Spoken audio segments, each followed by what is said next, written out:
Google Chrome पे आ चुके हैं। इसके बाद हम डी ट्रिपल एस बी पे क्लिक करेंगे। क्लिक करते ही हम ये पोर्टल हमारा ओपन हो जाएगा इस तरह से। फिर हम बैक पे क्लिक करेंगे। बैक पे क्लिक करते हुए इस तरह का इंटरफेस आएगा। इस तरह का इंटरफेस के आते हमें न्यू रजिस्ट्रेशन पे क्लिक करना है। न्यू रजिस्ट्रेशन पे क्लिक करते ही हमें पहले रजिस्ट्रेशन होगा। रजिस्ट्रेशन होने के बाद हमें नाम, फिर से अपना नाम डालना पड़ेगा। फिर डेट ऑफ बर्थ फिर से सारी चीज़ें, मतलब कि कहने का मतलब ये है कि सारी चीज़ें हमें 2 टाइम्स डालना पड़ता है इसमें, ताकि ये अच्छे से वेरिफिकेशन कर पाता है। और ये करने के बाद फिर हमारा Aadhaar number, mobile number, email ID सारी चीज़ें लेने के बाद यहाँ पे हमें हमें एक अपना पासवर्ड जनरेट करना पड़ता है। जनरेट करने के बाद हमें अंडरटेकिंग पे क्लिक करना होता है। क्लिक करने के बाद सबमिट पे क्लिक करना होता है। सबमिट पे क्लिक करने के बाद हमारे पास इस तरह का इंटरफेस आ जाता है। इस तरह का इंटरफेस देखने के बाद फिर हम अप्लाई फॉर न्यू एप्लीकेशन पे क्लिक करते हैं।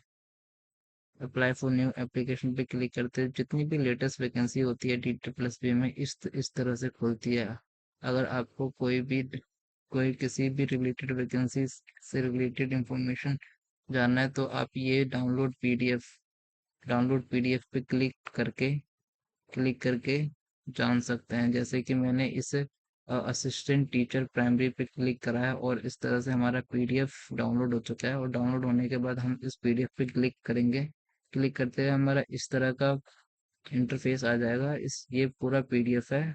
इसमें सारी एलिजिबिलिटी, कितनी एज, कितनी क्या कैटेगरी मांगी गई है, सारी चीजें मेंशन कर रखी है डी ट्रिपल एस बी ने। आप अच्छे से पढ़ के क्या सैलरी पे आउट है, क्या एज लिमिट है, क्या एक्सपीरियंस चाहिए, सारी चीजें इसमें अच्छे से मेंशन कर रखी है।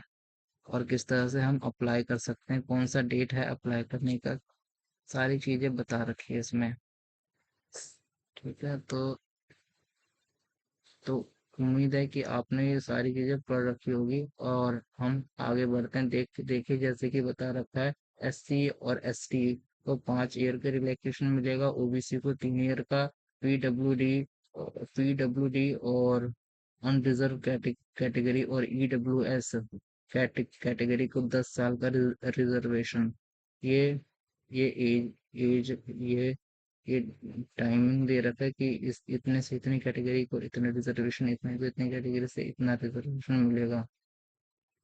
ठीक है, तो अब हम चलते हैं अपने पोर्टल पर और हमें जो फॉर्म भरना है हम उस पर मूव ऑन करेंगे, आगे बढ़ेंगे। तो हमें असिस्टेंट टीचर का फॉर्म भरना है। इसका डेट दे रखा है 16 तारीख से। 16 तारीख कहने का मतलब है कि ये आज, अभी 16 तारीख स्टार्ट नहीं हुआ है, अभी 9वां ही महीना चल रहा है। तो लगभग 15 से 10 दिन बाद ये फॉर्म भी स्टार्ट हो जाएंगे। जबकि इस फॉर्म की लास्ट डेट आ चुकी है। आप जल्द से जल्द भरें ये फॉर्म। तो मैं इस पे क्लिक करता हूँ। इस पे क्लिक करने के बाद हमारा इस तरह का इंटरफेस आता है। इस तरह का इंटरफेस आने के बाद, क्योंकि हमने भर रखा है पहले से एप्लीकेशन रिसीव हो रखा है, तो हम स्टेटस पे क्लिक करेंगे।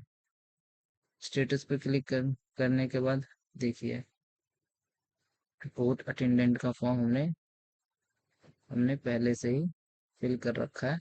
तो मैं आपको दिखाना चाहता हूँ। ये देखिए हमारा रोल नंबर वोल सारी चीजें आ गई है। तो तो इस नेक्स्ट पे क्लिक करके हम देखेंगे कि सारी चीजें अच्छे से हो रखी है कि नहीं।